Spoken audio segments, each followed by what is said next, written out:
परिचय। बच्चों, आज हम एक नए विषय का अध्ययन करेंगे। आगे बढ़ने से पहले क्या कोई मुझे कार्बोहाइड्रेट के विषय में बताएगा? हाँ सर, इससे हमारे शरीर को ऊर्जा मिलती है। शाबाश रवि। प्रतिदिन की जिंदगी में कार्बोहाइड्रेट हमारे शरीर के लिए ऊर्जा का प्रमुख स्रोत हैं। फल, सब्जी, दूध आदि कार्बोहाइड्रेट के मुख्य स्रोत हैं। सर, और हमें सूर्य के प्रकाश से क्या मिलता है? ये एक अच्छा प्रश्न है रमन। सूर्य के प्रकाश से हम विटामिन डी प्राप्त करते हैं। यह हमारे शरीर में कैल्शियम तथा फास्फोरस के अवशोषण तथा उपापचय को बढ़ाता है। सर, यदि हमारे शरीर को विटामिन डी नहीं मिलेगी तो क्या होगा? रमन, विटामिन डी की कमी से अनेक गंभीर रोग जैसे रिकेट्स, मोटापा, हृदय के रोग या उच्च रक्तचाप हो सकता है।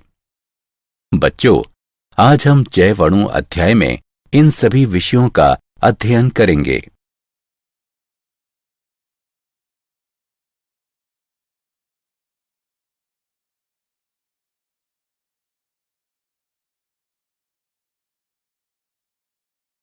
उद्देश्य।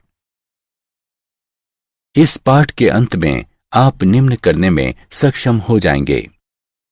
जैव अणु को परिभाषित करना, कार्बोहाइड्रेट्स का वर्णन करना, कार्बोहाइड्रेट का वर्गीकरण करना, प्रोटीनों की व्याख्या करना, एमिनो अम्लों का वर्गीकरण करना, प्रोटीनों की संरचना को जानना, एंजाइम को परिभाषित करना, विटामिनों के बारे में जानना, विटामिनों तथा उनकी कमी से होने वाले रोगों का वर्गीकरण करना और न्यूक्लिक अम्ल की संरचना की व्याख्या करना।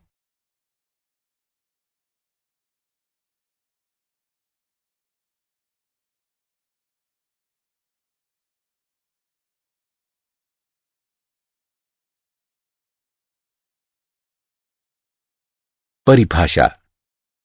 जैव रसायन विज्ञान की वो शाखा है जिसके अंतर्गत जीवों के रासायनिक संगठन तथा उनकी संरचना और उनके अंदर होने वाले विभिन्न रासायनिक परिवर्तनों का अध्ययन किया जाता है।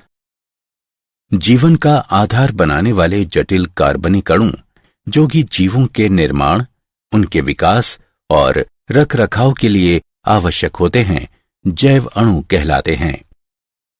जैव अणु जीवधारियों के साथ एक क्रम में जुड़े होते हैं। जीवधारी, अंग, ऊतक, कोशिका, अंगक तथा जैव अणु। कोशिका। कोशिका जीवन की एक मौलिक इकाई है। यह इतनी सूक्ष्म यानी छोटी होती है कि इसे नग्न आंखों से नहीं देखा जा सकता है, अतः इन्हें देखने के लिए सूक्ष्मदर्शी का प्रयोग किया जाता है। कोशिकाएं जीवन के लिए आवश्यक रसायनों के पैकेट हैं। कोशिका में वृद्धि करने तथा विभक्त होकर नई कोशिकाओं के निर्माण करने की क्षमता होती है। ये संतति कोशिकाएं आगे चलकर विभक्त होकर नई कोशिकाओं को उत्पन्न करती हैं। कोशिकाएं परस्पर जुड़कर ऊतकों का निर्माण करती हैं। ऊतक परस्पर मिलकर अंगों का निर्माण करते हैं और अंग परस्पर मिलकर जीवों का निर्माण करते हैं। एक जीवित कोशिका में 50 तत्व शामिल होते हैं। एक जीवित कोशिका में सबसे प्रचुर मात्रा में मिलने वाला पदार्थ जल होता है, जो कि कोशिका का कुल 70% भार बनाता है। जल के अतिरिक्त कोशिका में बड़ी संख्या में कार्बन यौगिक पाए जाते हैं। कार्बोहाइड्रेट। कार्बोहाइड्रेट यौगिकों जैसे glucose, fructose, sucrose, starch, cellulose आदि की एक महत्वपूर्ण श्रेणी का निर्माण करते हैं, जो कि हमारे प्रतिदिन के क्रियाकलापों में एक महत्वपूर्ण भूमिका निभाते हैं। कार्बोहाइड्रेटों को पॉलीहाइड्रोक्सी एल्डिहाइड अथवा कीटोन या उन यौगिकों के रूप में परिभाषित किया जा सकता है जो उन्हें जल अपघटित कर सकते हैं। इन्हें सैकेराइड्स के नाम से भी जाना जाता है। ये हमारे भोजन का सर्वश्रेष्ठ स्रोत हैं। ये मुख्यतः पौधों से उत्पन्न होते हैं। सामान्य सूत्र CxH2O Y वाले यौगिकों को कार्बोहाइड्रेट नाम दिया गया था।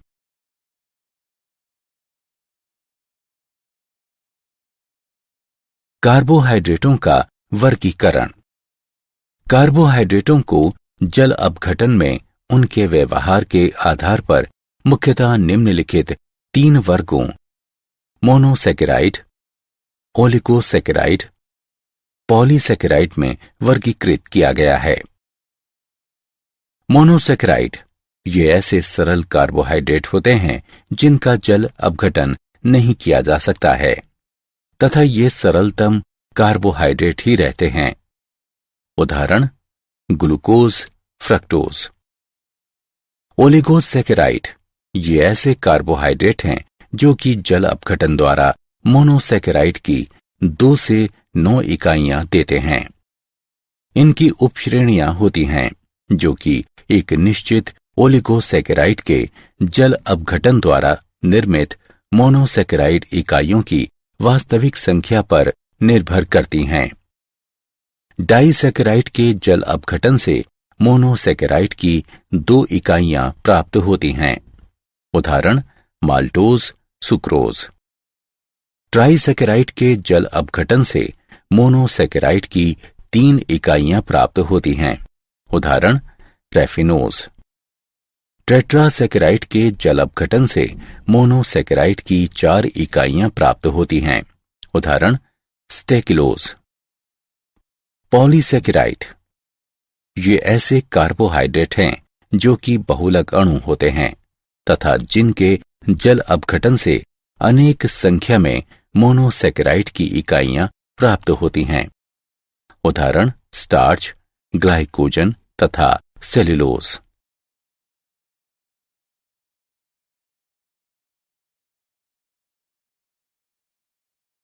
मोनोसैकेराइड्स। एल्डिहाइड समूह वाले मोनोसैकेराइड्स एल्डोस कहलाते हैं, जबकि कीटोनिक समूह वाले मोनोसैकेराइड्स कीटोस कहलाते हैं। कार्बन परमाणुओं की संख्या के आधार पर इन्हें विभिन्न श्रेणियों में वर्गीकृत किया जा सकता है। 3, 4, 5, 6 तथा 7 कार्बन परमाणुओं वाले मोनोसैकेराइड्स क्रमशः ट्रायोज, टेट्रोज, पेंटोज, हेक्सोज तथा हेप्टोज कहलाते हैं। डी ग्लूकोज, डी गैलेक्टोज तथा डी मैन्नोज 3 मुख्य एल्डोहेक्सोज हैं जो प्रकृति में व्यापक रूप से पाए जाते हैं। मोनोसैकेराइड के नाम के पहले लगा हुआ डी अक्षर विन्यास को दर्शाता है क्योंकि ये ग्लिसरैल्डिहाइड से व्युत्पन्न हुए हैं। ग्लिसरैल्डिहाइड 2 प्रतिबिंब विन्यास को दर्शाता है।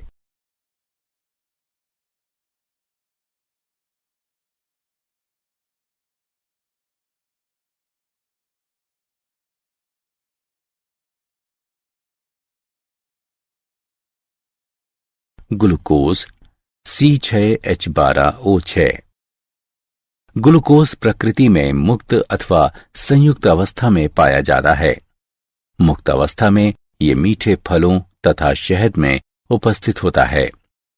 पके हुए अंगूरों में 20% से अधिक ग्लूकोज पाया जाता है। संयुक्त अवस्था में ग्लूकोज डाइसैकेराइड तथा पॉलीसैकेराइड में पाया जाता है।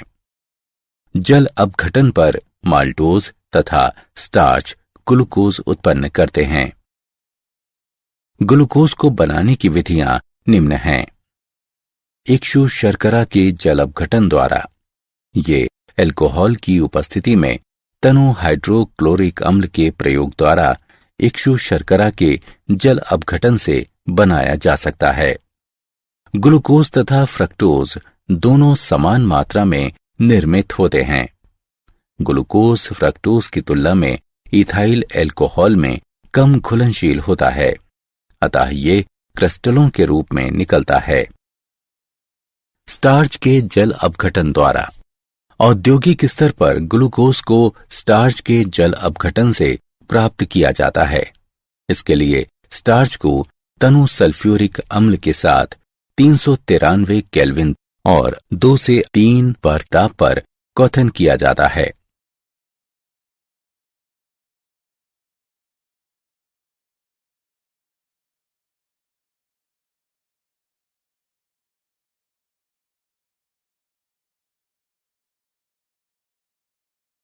ग्लूकोज की रासायनिक अभिक्रियाएं।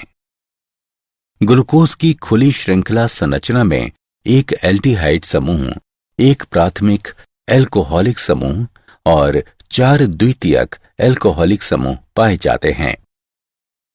ग्लूकोज हाइड्रोजन साइनाइड के साथ संयोग करके ग्लूकोज साइनोहाइड्रिन का निर्माण करता है। ग्लूकोज हाइड्रोक्सिल एमीन के साथ अभिक्रिया करने पर एक ऑक्सिम जैसे एल्डिहाइड देता है। ग्लूकोज फिनाइल हाइड्राजीन के साथ अभिक्रिया करके फिनाइल हाइड्राजोन देता है। ग्लूकोज एसिटिक एनहाइड्राइड के साथ अभिक्रिया करके पेंटा एसीटेट बनाता है, जो ग्लूकोज में 5 OH समूहों की उपस्थिति की पुष्टि करता है।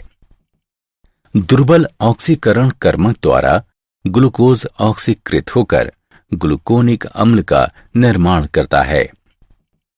सुदृढ़ ऑक्सीकरण कर्मक द्वारा ग्लूकोज ऑक्सीकृत होकर ग्लूकेरिक अम्ल का निर्माण करता है। सोडियम अमलगम के साथ अपचयन करके ग्लूकोज सार्बिटॉल एक हेक्साहाइड्रिक अल्कोहल में अपचयित हो जाता है। जब ग्लूकोज तनुक्षारीय विलयन के साथ अभिक्रिया करता है, तब ये उत्क्रमणीय समावयवीकरण से होकर गुजरता है तथा डी ग्लूकोज, डी मैनोज तथा डी फ्रक्टोज का साम्य मिश्रण बनाता है। ये टॉलिन अभिकर्मक, फेलिंग विलयन तथा बेनेडिक्ट विलयन को अपचयित करता है। ग्लूकोज की चक्रीय संरचना। कुछ साक्ष्य ये संकेत करते हैं कि डी ग्लूकोज की विवृत श्रृंखला संरचना साम्यावस्था में प्राथमिक रूप से 2 चक्रीय रूपों के साथ पाई जाती है। ये अनेक अभिक्रियाएं CHO समूह की अनुपस्थिति को दर्शाती हैं। ग्लूकोज 2 भिन्न क्रिस्टलीय रूपों में पाया जाता है, जिन्हें अल्फा तथा बीटा कहते हैं। ग्लूकोज का अल्फा रूप गलनांक 303 केल्विन, इसके सांद्र विलयन से 303 केल्विन ताप पर क्रिस्टलीकरण द्वारा प्राप्त किया जाता है, जबकि ग्लूकोज का बीटा रूप गलनांक 373 केल्विन पर ग्लूकोज के गर्म एवं संतृप्त विलयन से इसके क्रिस्टलीकरण से प्राप्त किया जाता है। ये परिवर्ती ध्रुवण घूर्णन को दर्शाती है। एक ध्रुवण घूर्णक यौगिक के विशेष घूर्णन का साम्यावस्था में परिवर्तन होना परिवर्ती ध्रुवण घूर्णन कहलाता है। यह परीक्षण इस तथ्य को दर्शाता है कि शर्कराएं साधारणतः चक्रीय हेमी एसिटेल या हेमिकीटल संरचनाओं के रूप में पाई जाती हैं तथा केवल बहुत कम अणु ही विवृत श्रृंखला संरचना में पाए जाते हैं। हावर्त संरचनाएं। चक्रीयकरण के परिणाम स्वरूप एनोमेरिक कार्बन असम्मित हो जाता है तथा फिशर प्रक्षेप में नवीन निर्मित OH समूह या तो बाईं तरफ अथवा दाईं तरफ पाया जाता है। इसके परिणाम स्वरूप 2 समावयवी बनते हैं। ऐसे समावयवी जिनमें हाइड्रोक्सिल समूह C1 के दाईं तरफ स्थित होता है, अल्फा डी समावयवी कहलाते हैं। ऐसे समावयवी जिनमें हाइड्रोक्सिल समूह C1 के बाईं तरफ स्थित होता है, बीटा डी समावयवी कहलाते हैं। हावर्त संरचना में वलय यानी रिंग के निचले मोटे किनारे यानी सिरे पर्यवेक्षक के सबसे पास होते हैं। फिशर प्रक्षेप में दाईं तरफ वाले समूह हावर्त संरचना में वलय यानी रिंग की सतह के नीचे लिखे होते हैं। फिशर प्रक्षेप में बाईं तरफ वाले समूह हावर्त संरचना में वलय यानी रिंग की सतह के ऊपर लिखे होते हैं। फ्रक्टोज। फ्रक्टोज पौधों में पाया जाने वाला एक सरल मोनोसेकेराइड है। ग्लूकोज तथा ग्लैक्टोज के साथ ये 3 खाद्य मोनोसेकेराइडों में से एक है, जो कि पाचन के दौरान सीधे ही रुधिर धारा में अवशोषित हो जाते हैं। पके हुए फलों के रसों तथा शहद में ये ग्लूकोज के साथ पाया जाता है। ये लेव्युलोज भी कहलाता है, क्योंकि प्राकृतिक फ्रक्टोज लेवोरोटेटरी होता है। संयुक्त अवस्था में ये सुक्रोज तथा इन्युलिन नामक पॉलीसेकेराइड में पाया जाता है। औद्योगिक स्तर पर ये तनु सल्फ्यूरिक अम्ल से इन्युलिन के जल अपघटन द्वारा बनाया जाता है।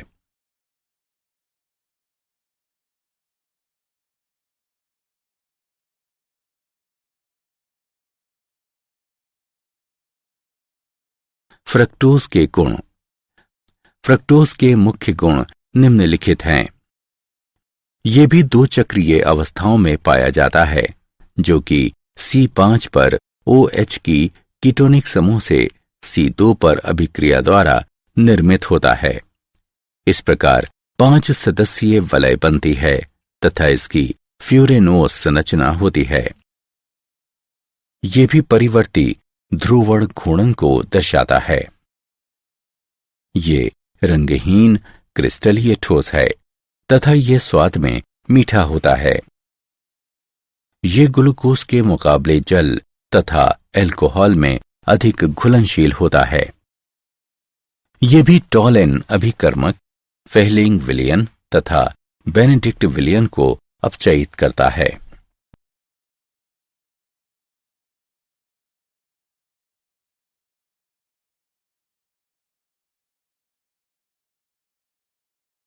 डाइसेकेराइड। ऐसे कार्बोहाइड्रेट जो कि जल अपघटन पर मोनोसेकेराइड की 2 इकाइयां देते हैं, डाइसेकेराइड कहलाते हैं। उदाहरण के लिए जल अपघटन पर सुक्रोज, अल्फा डी, ग्लूकोज तथा बीटा डी फ्रक्टोज देता है। इसका अर्थ यह है कि डाइसेकेराइड मोनोसेकेराइड की 2 इकाइयों के संघनन अभिक्रिया द्वारा बने होते हैं। मोनोसेकेराइड के हेमी एसिटल जल के अणु के निष्कासन के साथ संघनित हो जाते हैं। ऐसे आबंध जो कि 2 मोनोसेकेराइड इकाइयों को परस्पर जोड़ते हैं, ग्लाइकोसाइडिक बंध कहलाते हैं। सभी डाइसेकेराइड क्रिस्टलीय ठोस तथा जल में घुलनशील होते हैं। ये 2 श्रेणियों में बटे होते हैं। अपचायी शर्करा। यदि किसी मोनोसेकेराइड इकाई का अपचायी केंद्र मुक्त होता है तो डाइसेकेराइड शर्करा अपचायी होती है तथा अनअपचायी शर्करा। यदि 2 मोनोसेकेराइड इकाइयां अपने कार्बोनिल समूह द्वारा परस्पर जुड़ी होती हैं तो डाइसेकेराइड शर्करा अनअपचायी होती है।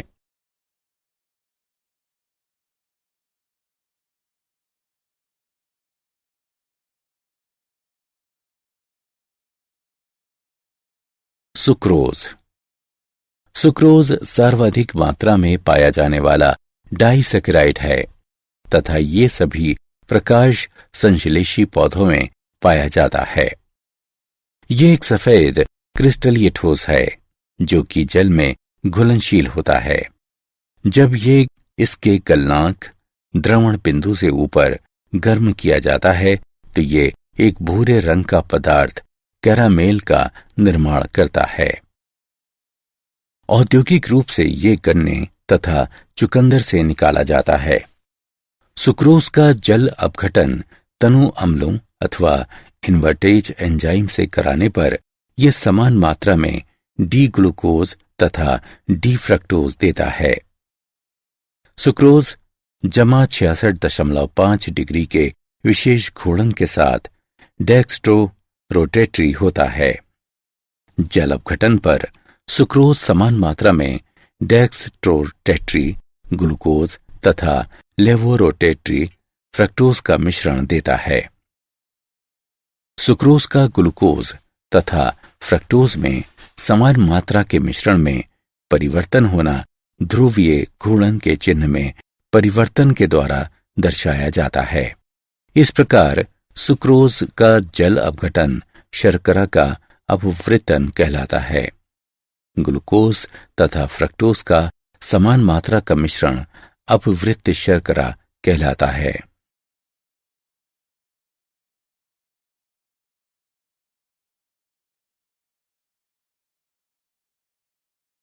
माल्टोज जब डाइएस्टेज एंजाइम द्वारा स्टार्च का जल अपघटन किया जाता है तो उत्पाद के रूप में माल्टोज बनता है।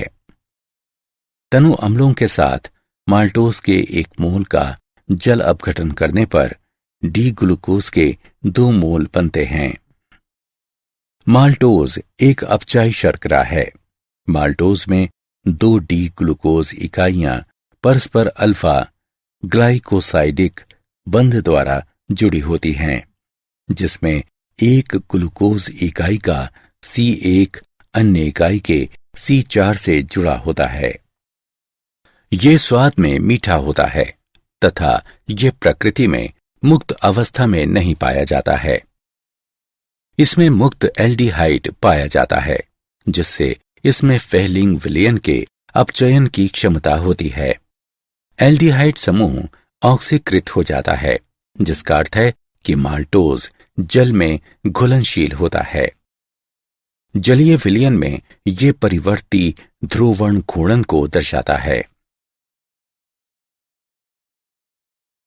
लैक्टोज लैक्टोज एक डाइसैकेराइड है जो कि गैलेक्टोज तथा ग्लूकोज से मिलकर बना होता है। लैक्टोज अणु की एक विशेष आकृति होती है जो कि प्रकाश सूक्ष्मदर्शी द्वारा देखी जा सकती है। ये मुख्यतः गाय के दूध में पाया जाता है। ये दूध का लगभग 2 से 8% भाग बनाता है। ये दवा उद्योग में प्रयोग किया जाता है। इसके भौतिक गुणों तथा कम मूल्य के कारण ही इसका प्रयोग अधिक प्रचलित है।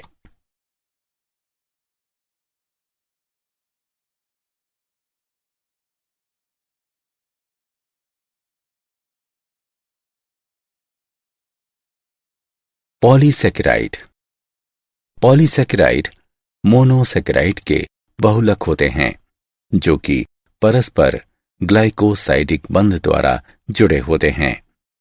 ये ग्लाइकेन्स भी कहलाते हैं। ऐसे पॉलीसैकेराइड जो कि एकल मोनोसैकेराइड के बहुलक होते हैं होमोपॉलीसैकेराइड कहलाते हैं। एक होमोपॉलीसैकेराइड ग्लूकोज की अनेक इकाइयों से मिलकर बने होते हैं जिन्हें ग्लूकेन कहते हैं। 3 महत्वपूर्ण पॉलीसैकेराइड जो कि सभी ग्लूकेन होते हैं स्टार्च, ग्लाइकोजन तथा सेल्यूलोज होते हैं। ये ग्लूकोज के बहुलक होते हैं तथा एक दूसरे से आणविक भार, ग्लूकोज अणुओं के मध्य बंध की प्रकृति तथा बहुलक श्रृंखला की डिग्री में भिन्न होते हैं।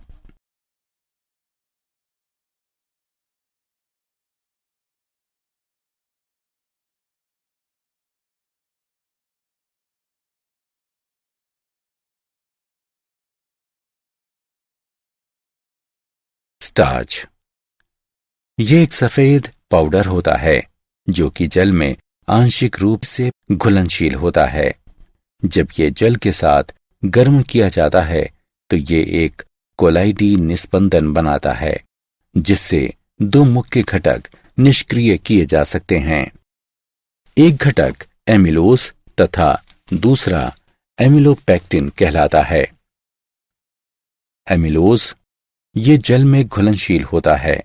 ये अल्फा डी ग्लूकोज का एक रेखीय बहुलक होता है। एक एमिलोस में 1000 डी ग्लूकोपाइरेनोज इकाइयों से अधिक पाई जाती है, जो कि अल्फा ग्लूकाइसाइडिक बंध द्वारा जुड़ी होती है, जिसमें एक इकाई का C1 अगली इकाई के C4 से जुड़ा होता है। एमिलोपेक्टिन ये स्टार्च का जल में अघुलनशील भाग होता है। एक ग्लूकोज इकाई के C6 तथा दूसरे के C1 के मध्य शाखा बनती हैं, जो कि 20 से 25 इकाइयों के अंतराल पर पाई जाती हैं। इसका आणविक भार 1 से 6 मिलियन होता है।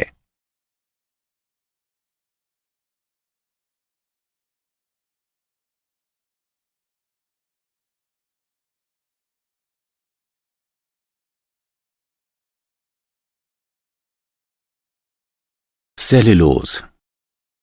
सेल्यूलोज डी ग्लूकोज इकाइयों का एक रेखीय बहुलक है, जो कि बीटा ग्लाइकोसाइडिक बंध द्वारा जुड़े होते हैं। श्रृंखलाएं निकटवर्ती रज्जुकों की ग्लूकोज इकाइयों के मध्य पाए जाने वाले हाइड्रोजन बंधुओं द्वारा जुड़ी रहती हैं।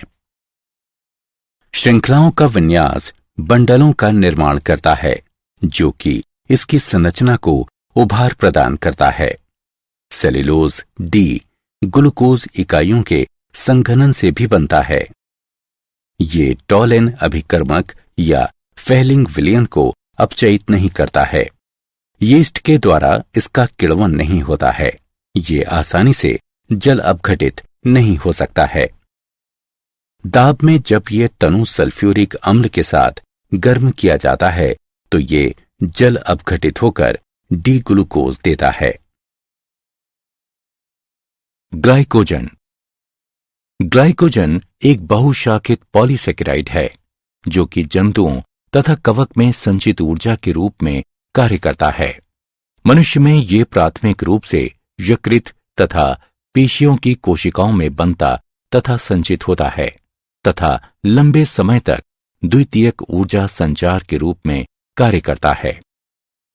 ये ग्लूकोज का एक बहुलक है, जो कि 1,4 ग्लाइकोसाइडिक बंध द्वारा जुड़े होते हैं। यह एक सफेद पाउडर है जो कि जल में घुलनशील होता है। ये आयोडीन के साथ बैंगनी रंग देता है। ग्लाइकोजन का आणविक भार बहुत अधिक होता है, जो कि 2 गुणा 10 की घात 5 से 10 की घात 8 तक होता है। ये लगभग सभी मानव ऊतकों में पाया जाता है। यह यकृत में संचित होता है। जब शरीर को ग्लूकोज की आवश्यकता होती है तो एंजाइम ग्लाइकोजन को ग्लूकोज में तोड़ देते हैं।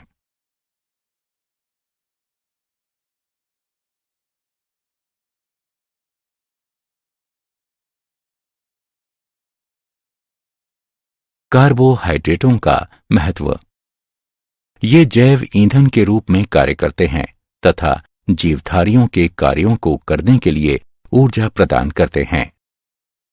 ये कोशिका झिल्ली के घटकों के रूप में कार्य करते हैं। ये वसीय अम्लों के खंडन में सहायक होते हैं तथा कीटोसिस को रोकते हैं। सेल्यूलोज के व्युत्पन्न विस्फोटक सेलुलाइट बनाने में उपयोग में लाए जाते हैं। ये शरीर में विभिन्न उपापचयी क्रियाओं के नियंत्रण में सहायक हैं। सेल्यूलोज एसीटेट का उपयोग फोटोग्राफिक फिल्म तथा पैकेजिंग पदार्थों में किया जाता है। ये पौधों में संचित भोजन के रूप में उपस्थित होते हैं, जैसे कि स्टार्च।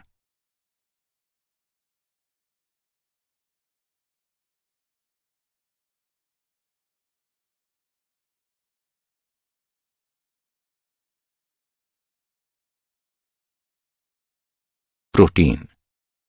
जीवित तंत्र में प्रोटीन सर्वाधिक प्रचुरता में पाया जाने वाला जैव अणु है। प्रोटीन के मुख्य स्रोत दूध, दालें, पनीर, मूंगफली, मछली, मांस आदि हैं।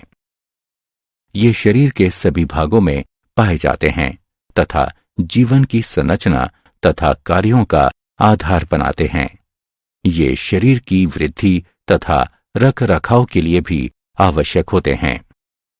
प्रोटीन सजीवों के अंदर विभिन्न कार्यों को प्रतिपादित करते हैं। इन कार्यों के अंतर्गत उपापचयी अभिक्रियाओं का उत्प्रेरण करना, डीएनए का प्रतिकृतिकरण, उद्दीपनों के प्रति अनुक्रिया करना तथा अणुओं का एक स्थान से दूसरे स्थान तक परिवहन करना आदि शामिल हैं।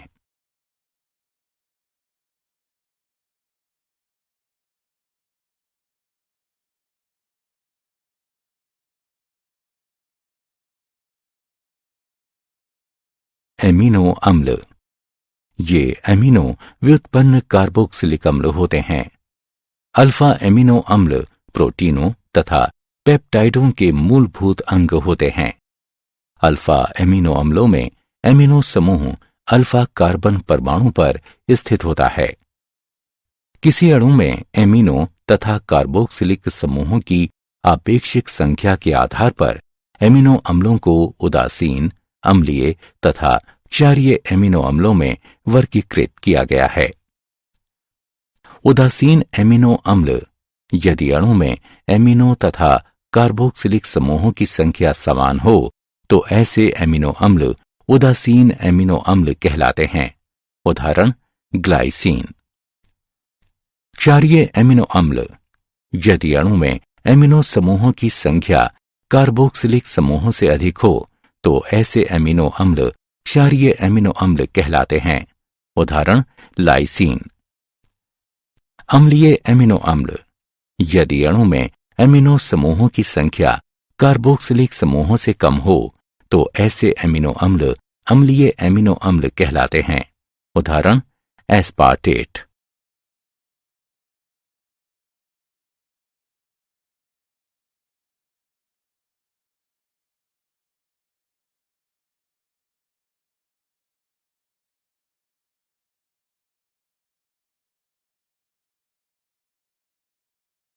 आवश्यक तथा अनावश्यक एमिनो अम्ल। सभी जीवों, पौधों तथा जंतुओं द्वारा एमिनो अम्ल संश्लेषित हो सकते हैं।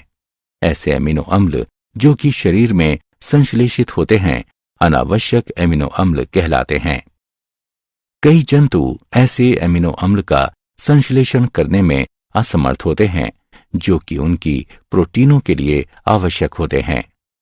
ऐसे एमिनो अम्ल जो कि शरीर में संश्लेषित नहीं हो सकते हैं तथा भोजन द्वारा ही ग्रहण किए जा सकते हैं, आवश्यक एमिनो अम्ल कहलाते हैं। एक वयस्क मानव के लिए 10 आवश्यक एमिनो अम्ल होते हैं। भोजन में आवश्यक एमिनो अम्लों की कमी से रोग हो सकते हैं, जैसे कि क्वाशियोरकॉर।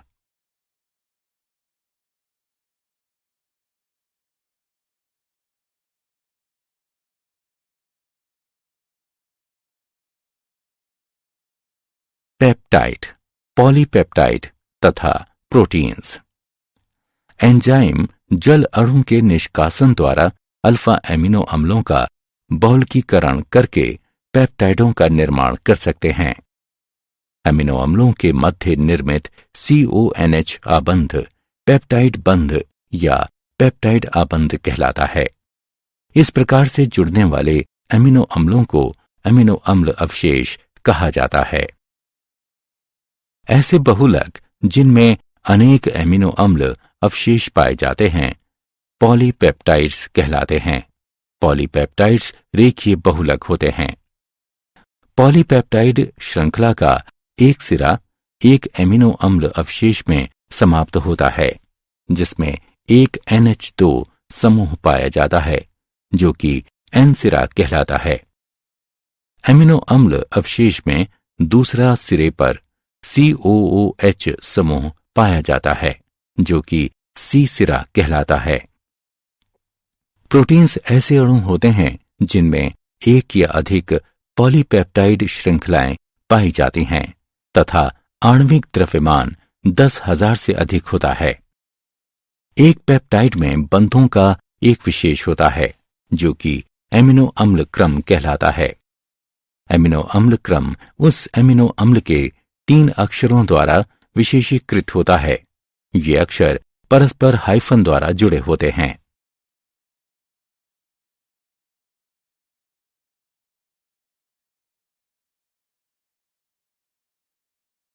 प्रोटीनों का वर्गीकरण।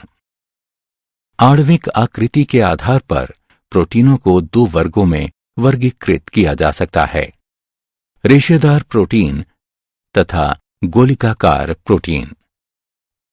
रेशेदार प्रोटीन।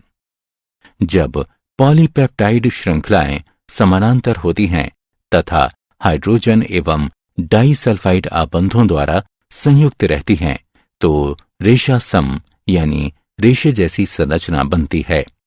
ऐसी प्रोटीनें रेशेदार प्रोटीन कहलाती हैं।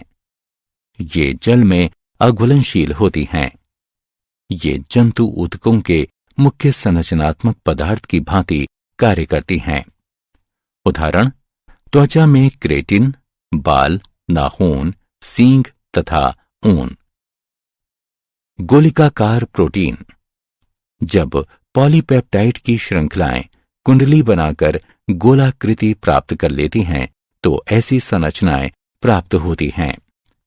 इनमें दुर्बल अंतरा आणविक बल पाया जाता है। ये जल में घुलनशील होती हैं। ये जैविक अभिक्रियाओं को उत्प्रेरित करती हैं। उदाहरण, इंसुलिन तथा थायरोग्लोबिन। ये उपापचयी गतिविधियों के नियामकों की भांति कार्य करती हैं। उदाहरण के लिए, इंसुलिन रक्त शर्करा के स्तर को नियंत्रित करता है। ये प्रतिजैविकों की भांति कार्य करती हैं तथा रोगों से शरीर की रक्षा करती हैं।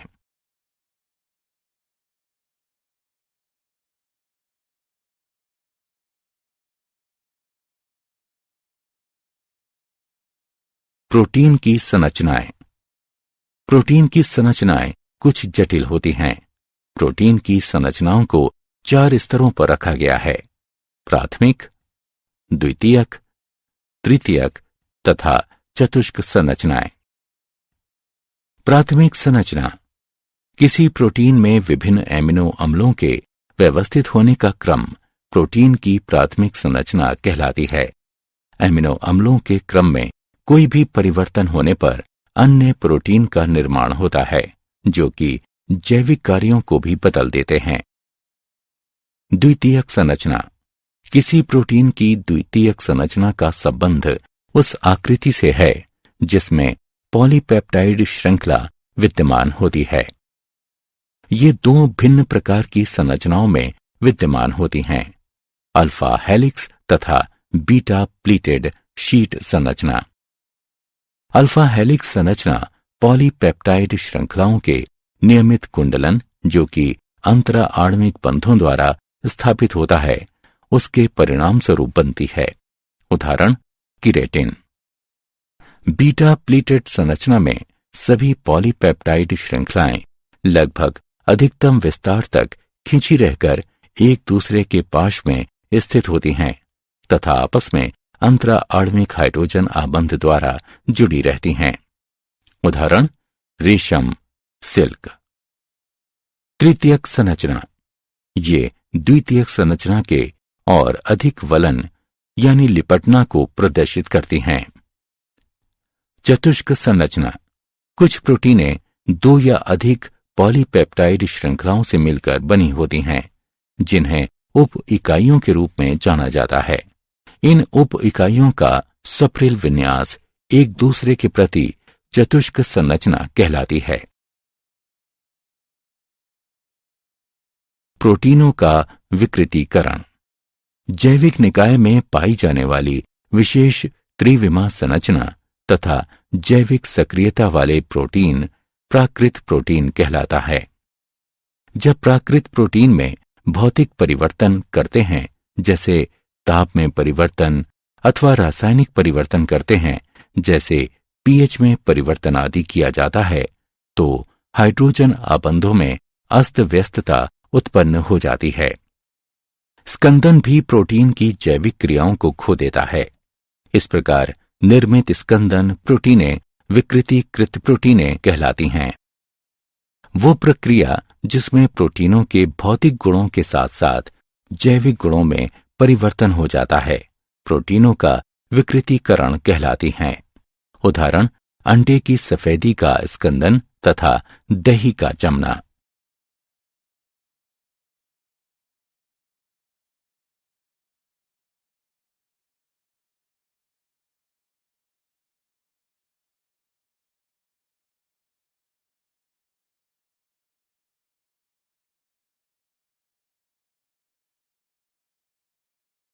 एंजाइम। एंजाइम जैव उत्प्रेरक होते हैं। ये साधारणतः गोलिकाकार प्रोटीन होते हैं जो कि जैव तंत्रों में जैव उत्प्रेरकों की भांति कार्य करते हैं। इनमें अभिक्रियाओं की गति तीव्र करने की अद्भुत क्षमता होती है। उदाहरण के लिए, यदि हमारे भोजन नलिका में एंजाइम उपस्थित नहीं होते तो एक बार के भोजन के पाचन में लगभग 50 वर्ष का समय लगेगा।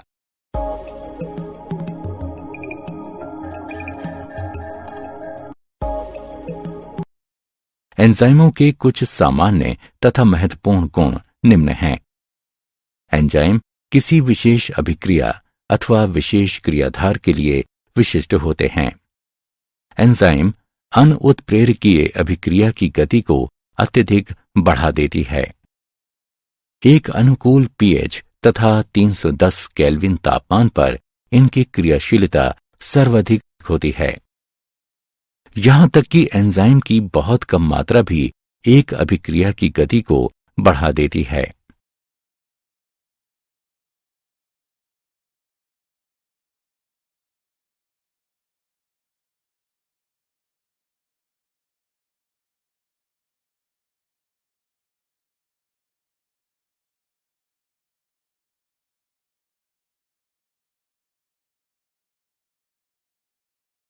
एंजाइम क्रिया की क्रियाविधि।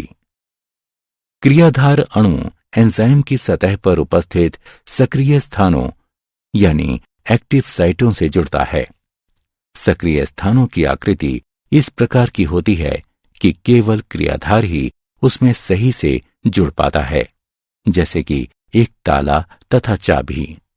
इस प्रकार के विशेष संयोजन द्वारा एंजाइम क्रियाधार कॉम्प्लेक्स का निर्माण होता है। एंजाइम अभिक्रिया की सक्रियण ऊर्जा को कम कर देते हैं। उदाहरणार्थ, सुक्रोज के अम्लीय जल अपघटन के लिए सक्रियण ऊर्जा 6.22 किलो जूल प्रति मोल है, जबकि सुक्रेज एंजाइम द्वारा जल अपघटित होता है तो सक्रियण ऊर्जा केवल 2.15 जूल प्रति मोल होती है।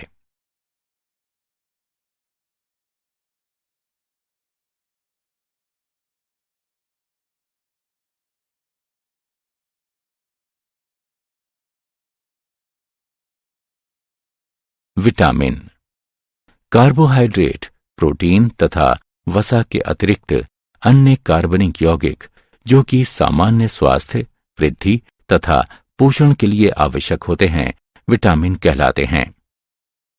विटामिन कार्बनिक यौगिकों का एक समूह होता है जो कि जीवधारियों की वृद्धि तथा उनके क्रियाकलापों के लिए अल्प मात्रा में आवश्यक होते हैं। उनकी अनुपस्थिति से विशेषहीनता जनित रोग हो जाते हैं। विटामिन जटिल कार्बनिक यौगिक होते हैं जो कि ए, बी, सी, टी, ई, एच के अक्षरों द्वारा दर्शाए जाते हैं। पौधे सभी विटामिनों का संश्लेषण कर सकते हैं, किंतु कुछ विटामिन जंतुओं द्वारा निर्मित होते हैं। विटामिन डी सूर्य के प्रकाश द्वारा त्वचा में निर्मित हो सकते हैं।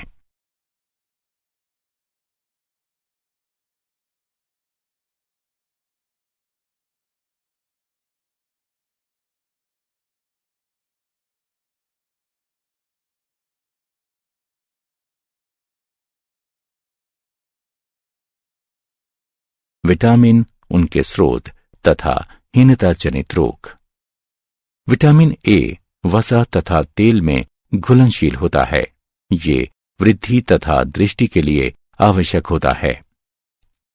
विटामिन बी एक जल में घुलनशील होता है तथा ऊष्मा द्वारा विखंडित होता है।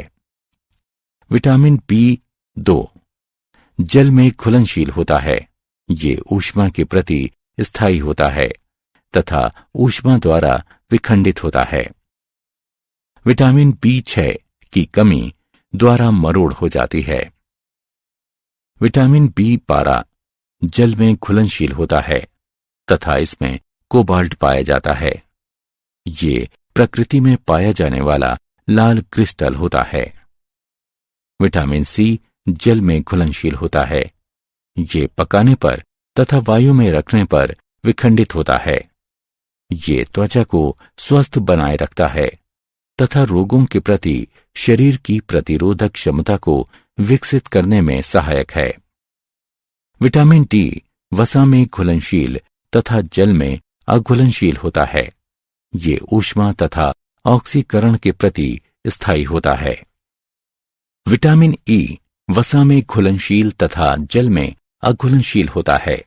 ये ऊष्मा तथा ऑक्सीकरण के प्रति स्थायी होता है। विटामिन एच वसा तथा जल में अघुलनशील होता है। विटामिन के वसा में घुलनशील तथा जल में अघुलनशील होता है। ये ऊष्मा तथा ऑक्सीकरण के प्रति स्थायी होता है।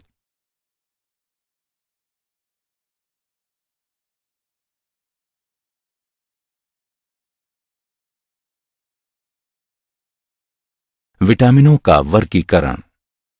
विटामिनों की घुलनशीलता के आधार पर इन्हें दो मुख्य श्रेणियों में वर्गीकृत किया गया है। वसा विलय विटामिन। इस वर्ग में उन विटामिनों को रखा गया है जो वसा तथा तेल में विलय होते हैं परंतु जल में अविलय। ये विटामिन ए, डी, ई तथा के हैं। ये यकृत तथा एडिपोज यानी वसा संग्रहित करने वाला ऊतक में संग्रहित रहते हैं। इन विटामिनों को अधिक मात्रा में ग्रहण करने पर अधिविटामिनता हो जाती है।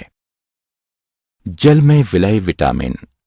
बी वर्ग के विटामिन तथा विटामिन सी जल में विलय होते हैं, अतः इन्हें एक साथ इस वर्ग में रखा गया है। जल में विलय विटामिन की पूर्ति हमारे आहार में नियमित रूप से होनी चाहिए क्योंकि इन्हें हमारे शरीर में संचित नहीं किया जा सकता है। विटामिन एच एक अपवाद है क्योंकि ये जल तथा वसा में अघुलनशील होता है।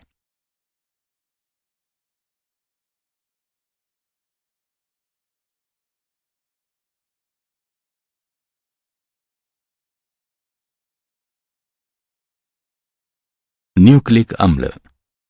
न्यूक्लिक अम्ल न्यूक्लियोटाइडों की लंबी श्रृंखला वाले बहुलक होते हैं। ये आनुवंशिक गुणों के स्थानांतरण तथा प्रोटीनों के जैव संश्लेषण में महत्वपूर्ण भूमिका निभाते हैं। न्यूक्लिक अम्ल प्रोटीनों के साथ संयुग्मित होकर न्यूक्लियोप्रोटीन का निर्माण करते हैं। न्यूक्लिक अम्ल दो प्रकार के होते हैं, डीऑक्सीराइबोस न्यूक्लिक अम्ल यानी डीएनए तथा राइबोस न्यूक्लिक अम्ल यानी आरएनए। न्यूक्लिक अम्ल में एन युक्त दो प्रकार के विषम चक्रीय क्षारक पाए जाते हैं, प्यूरिन तथा पिरिमिडिन। प्यूरिन क्षारक एडेनिन तथा ग्वानिन प्यूरिन क्षारकों की श्रेणी में आते हैं क्योंकि इनमें प्यूरिन की भांति विषम चक्रीय यौगिक पाए जाते हैं। पिरिमिडिन क्षारक ये ऐसे यौगिकों का एक समूह है जिसके अंतर्गत साइटोसिन, थायमीन तथा यूरिसिल आते हैं जो कि न्यूक्लिक अम्लों के घटक हैं। डीएनए तथा आरएनए। डीऑक्सीराइबोस न्यूक्लिक अम्ल ये डीऑक्सीराइबोस पेंटोज शर्करा तथा एडेनिन, ग्वानिन, थायमीन तथा साइटोसिन क्षारों से मिलकर बना होता है। शर्करा इकाई के C5 पर एक फॉस्फेट समूह उपस्थित होता है।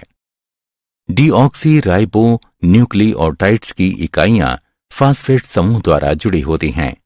इस प्रकार ये डीऑक्सीराइबो न्यूक्लियोटाइड्स के जैव बहुलक होते हैं तथा इनमें पॉलीन्यूक्लियोटाइड्स की द्विकुंडलित संरचना पाई जाती है। डीएनए के दोनों रज्जुक परस्पर एक दूसरे के पूरक होते हैं। ये आनुवांशिक सूचनाओं का वाहक होता है तथा विशिष्ट प्रोटीन के निर्माण के लिए ये सूचनाओं तथा निर्देशों को कोशिका में भेजता है। राइबोस न्यूक्लिक अम्ल इसमें राइबोस शर्करा, 2 पिरिमिडिन तथा 2 प्यूरिन क्षारक पाए जाते हैं। शर्करा इकाई के C5 पर एक फॉस्फेट समूह उपस्थित होता है। राइबो न्यूक्लियोटाइड्स की इकाइयां फास्फेट समूह द्वारा जुड़ी होती हैं। ये राइबो न्यूक्लियोटाइड्स के जैव बहुलक होते हैं तथा एकल कुंडलित संरचना पाई जाती है। आरएनए मेमोरी को संचित करने की प्रक्रिया से जुड़ा होता है तथा ये प्रोटीन के जैव संश्लेषण में सहायक है।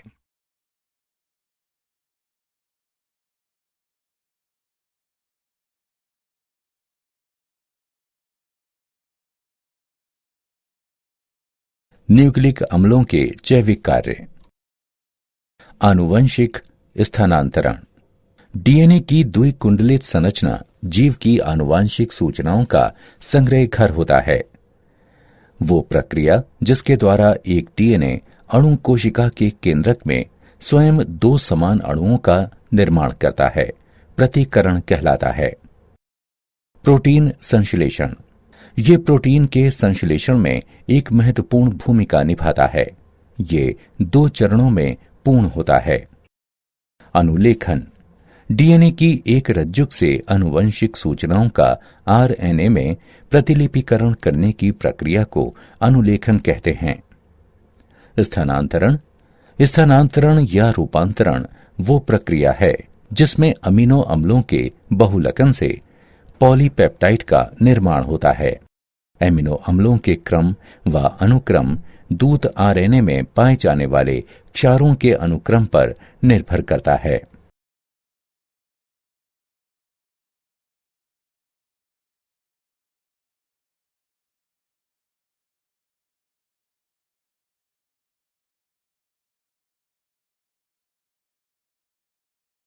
क्या आप जानते हैं डीएनए सीढ़ी के पार्श्व शर्करा तथा फॉस्फेट अणुओं से मिलकर बने होते हैं।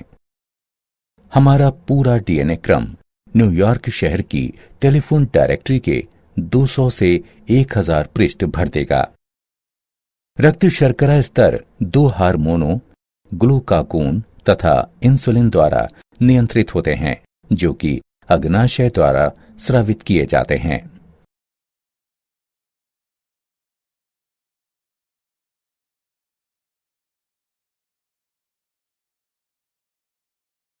सारांश। आइए हमने जो कुछ सीखा है उसे संक्षेप में दोहराएं। जीवन का आधार बनाने वाले जटिल कार्बनिक अणु जो कि जीवों के निर्माण, उनके विकास और रखरखाव के लिए आवश्यक होते हैं, जैव अणु कहलाते हैं। कार्बोहाइड्रेटों को पॉलीहाइड्रॉक्सी एल्डिहाइड अथवा कीटोन या उन यौगिकों के रूप में परिभाषित किया जा सकता है जो उन्हें जल अपघटित कर सकते हैं। ग्लूकोज अल्कोहल की उपस्थिति में तनु हाइड्रोक्लोरिक अम्ल के प्रयोग द्वारा इक्षु शर्करा के जल अपघटन से बनाया जा सकता है। एक ध्रुवण घूर्णक यौगिक के विशेष घूर्णन का साम्यावस्था में परिवर्तन होना परिवर्ती ध्रुवण घूर्णन कहलाता है। सुक्रोज का ग्लूकोज तथा फ्रक्टोज में समान मात्रा के मिश्रण में परिवर्तित होना ध्रुवीय घूर्णन के चिन्ह में परिवर्तन के द्वारा दर्शाया जाता है। इस प्रकार सुक्रोज का जल अपघटन शर्करा का अपवर्तन कहलाता है।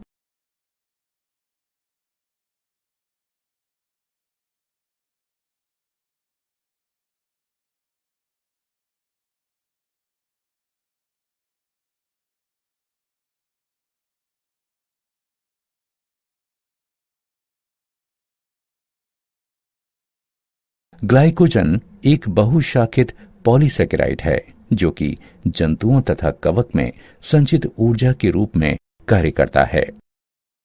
कार्बोहाइड्रेट, प्रोटीन तथा वसा के अतिरिक्त अन्य कार्बनिक यौगिक जो कि सामान्य स्वास्थ्य, वृद्धि तथा पोषण के लिए आवश्यक होते हैं, विटामिन कहलाते हैं।